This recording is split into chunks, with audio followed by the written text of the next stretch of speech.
नमस्कार, Indian Maugham जपानमध्ये तुमचं स्वागत आहे। तर आज मी ब्लॉगची सुरुवात केलेली आहे दुपारच्या 4ला, म्हणजे संध्याकाळचे 4 बोलू शकता।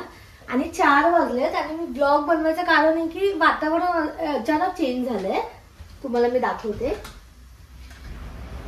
पाऊस तर पडतोय, पण जे हवा आहे ना, तर त्या हवेच्या ह्याच्याने असं एवढी थंड झाली आहे की असं वाटतं आता स्नो पण होईल। आणि वेदर वरती पण स्नो दाखवतोय संध्याकाळी 7चा आणि आता वाजले 4 आणि तुम्ही बाहेरचं क्लायमेट बघा किती अंधार झालाय। संध्याकाळचे 4 दिवस आणि माणसं छत्र्या वगैरे घेऊन फिरतायत आणि स्नोची पण शक्यता आहे। तुम्ही बघू शकता बाहेर कसं झालंय वेदर। आणि आता क्लायमेट नुसार आम्ही बनवलेलं आहे छान पैकी पावभाजी। तर तुम्हाला मी दाखवते पावभाजीचं प्रिपरेशन। खूप जास्त थंडी आहे, जेव्हा स्नो पडेल त्यावेळी मी तुम्हाला स्नो दाखविल। तर टोकियोमध्ये आल्यापासून, जपानमध्ये आल्यापासून माझा फर्स्ट स्नो तर झालाय, पण घराच्या बाहेर म्हणजे इथे टोकियोमध्ये, मेन टोकियोमध्ये हा फर्स्ट स्नो असेल। सो तो पण मी तुमच्याबरोबर शेअर करील जर पडला तर। सो आता मी तुम्हाला पावभाजी दाखवते। आता म्हणजे ऑनगोईंग आहे, अजून झालेली नाहीये, तुम्ही बघू शकता। हे सगळा मसाला वगैरे फ्राय केलाय मी पूर्ण, कांदा टोमॅटो सगळे मसाले टाकून। आणि आता इथे ह्या साईडला भाज्या वगैरे सगळं शिजवून घेतलं। आता कुकर थंड झाला की स्मॅश करून पावभाजी तयार।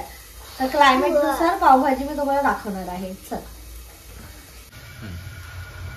तर आता पावभाजीचं आपलं जे मेन आहे मसाला तो रेडी झालेला आहे। आणि हे बघा, तुम्ही तो बघू शकता। ही पावभाजीची जी भाजी आहे ना, सगळ्या भाज्या मी अशा आधी बॉईल करून घेते प्रॉपर। पाणी काढलेलं आहे आता मी जाळीने स्ट्रेन करून। आणि मी आता काय करणार आहे, डायरेक्ट स्मॅश करणार। ही ना सोपी एकदम पद्धत। काही लोक काय करतात, भाज्या अर्ध्या रॉ टाकतात। तर ना एकदम क्विक तुम्हाला पावभाजी बनवायची असेल ना, तर ही मेथड तुम्ही यूज करा। आणि डायरेक्ट असं स्लो गॅस करायचा आणि स्मॅश करून घ्यायची। तुम्ही बघू शकता किती मस्त दिसते। सगळ्या भाज्यांचा कलर पण आहे ना छान उतरतो। आणि मला वाटतं 2 ते 3 शिट्ट्या घ्यायच्या, ज्या एकदम जास्त पण नाही ओव्हर कुक करायच्या भाज्या, थोडा मीडियम कुक ठेवायची। आणि ह्याच्यामध्ये मी फ्लॉवर, वाटाणा, गाजर, कॅप्सिकम, अजून बटाटा पण टाकलाय। आणि मी बीट पण टाकते का तर एक थोडंसं असं नॅचरल कलर येण्यासाठी। आणि बीटने काय होतं, थोडीशी आंबट गोड अशी चव पण ऍड होते त्याच्यामुळे। आणि वाटाणे आहेत ना, ते पूर्ण स्मॅश नाही झाले तरी चालेल। भाजी थोडीशी खडा पावभाजी कशी असते तशा प्रकारची भाजी मी आज बनवणार आहे। पूर्ण एकदम स्मूथ नाही बनवणार। आणि चीज वगैरे हे मी डायरेक्ट नाही टाकणार, ज्याला पाहिजे तो वरून चीज घेऊन टाकू शकतो म्हणून। सो मी आता फक्त बटर मध्ये हे सगळं भाजून वगैरे घेतलंय, ऑइल पण नाही टाकलेलं आहे। सो तुम्हाला मी आता फायनल पावभाजी झाल्यावरती दाखवते। बघू शकता आपली पावभाजी ते रेडी आहे। इथे छान असा कलर आलेला आहे, कुठल्याही प्रकारचा कलर मी ऍड ऑन नाही केलाय। आणि खडा पावभाजी एकदम, म्हणजे अशी जास्त वॉटरी केलेली नाहीये। आणि ते आपलं डिश पण रेडी आहे, ऑनियन आणि लिंबू बरोबर। आणि मस्त आता पावभाजी आपण एन्जॉय करायची आहे। आणि आता मी ह्याच्यावरती असं बटर ऍड ऑन करते। आणि जर तुम्हाला चीज पाहिजे असेल तर चीज पण तुम्ही ऍड ऑन करून खाऊ शकता। इथे ना असं जपानमध्ये बघा, हे अशा प्रकारचे चीज भेटतात। हे आपल्या इंडियामध्ये पण भेटतं, पण हे पिझ्झा चीज आहे, मॉझरेला चीज काइंड ऑफ। तर हे चीज पण तुम्ही छान लागते टाकून। मोस्टली मी आजकाल हे चीज यूज करते सगळ्यामध्ये, थोड्या थोड्या पोर्शनमध्ये। तर तयार आहे आपली पावभाजी।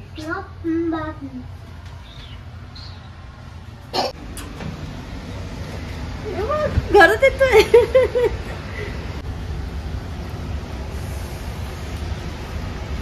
आता मी तुम्हाला दाखवते जपान मधला स्नो। मी बाल्कनीत उभी आणि खूप जास्त थंडी आहे आणि स्नो पडतो बघा ना, असं जसं की वरतून काहीतरी मशीन मधून सोडलं।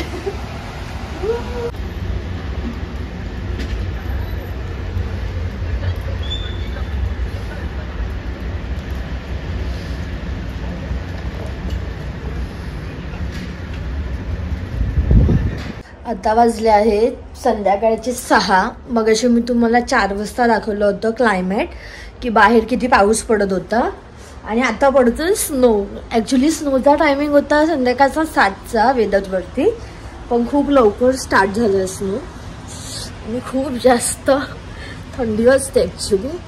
आणि मला जितकं शूट करता येईल ना तितकं मी शूट करते की माझ्या बाल्कनीत म्हणजे जितका दिसेल ना तितका मी शूट करते. ॲक्च्युली खूप जास्त थंडी वाजते. सो मी थोडे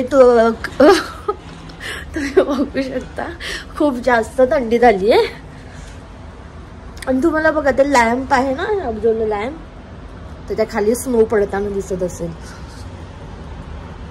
ॲक्च्युली 30-40% स्नो आहे. सो त्यामुळे असे लेयर्स दिसणार नाहीत, पण आम्हाला इथे फील होतोय.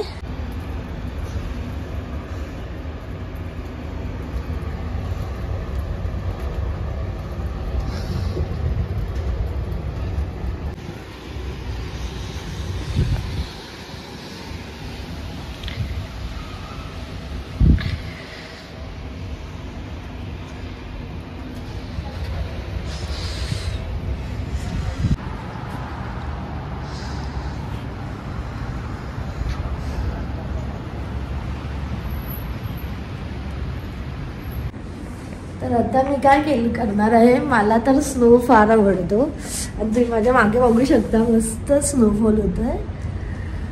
आणि मी असा विचार केला की एक मस्त अशी राऊंड मारून येते खालून. मस्त प्रिपेअर केलं आहे स्वतःला, स्नो शूज, ग्लव्स वगैरे घालून. आता मी बाहेर जाऊन तुम्हाला स्नोचा एक्झॅक्ट व्ह्यू दाखवते की कसा दिसतो. आणि तुम्ही मग मला नक्की सांगा की तुम्हाला कसा वाटला टोकियो मधला फर्स्ट स्नो.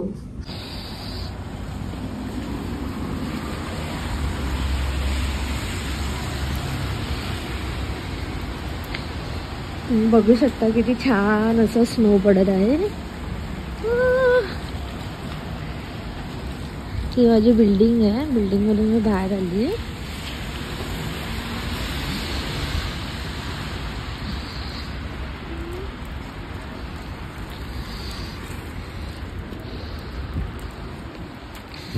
आणि हा माझ्या घराच्याच आजूबाजूचा पूर्ण एरिया आहे आणि स्नो पडतोय तुम्हाला दिसत असेल.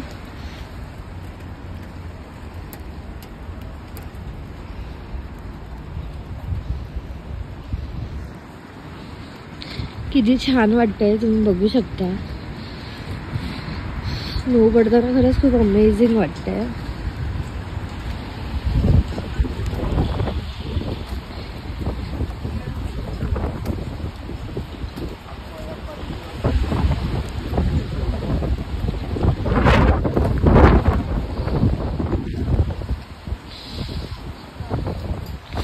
ही माझी अशी इथे बिल्डिंग आहे आणि आता आपण मस्त एन्जॉय करूया स्नो.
माझ्या मागे बघत असाल किती छान असं स्नो पडतोय.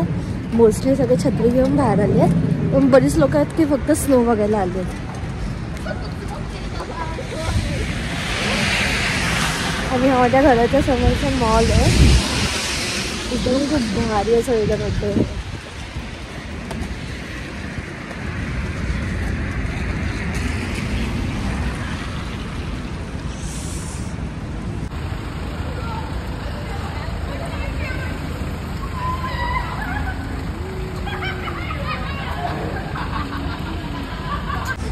तर मी आता आली आहे वर माझ्या बाल्कनीमध्ये.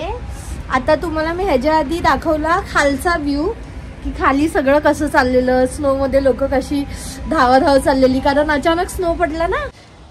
तर आता तुम्ही बघू शकता, आता मी जस्ट वर आली, मस्त स्नोचा एक्सपिरियन्स घेतला, ते पण जिथे मी राहते ना, म्हणजे टोकियोमध्ये. तर नेहमी कसं टोकियोमध्ये दरवर्षी स्नो पडेल असं नाहीये. ह्या आधी पण मला वाटतं नव्हता पडला, लास्ट इयर पण नव्हताच पडला.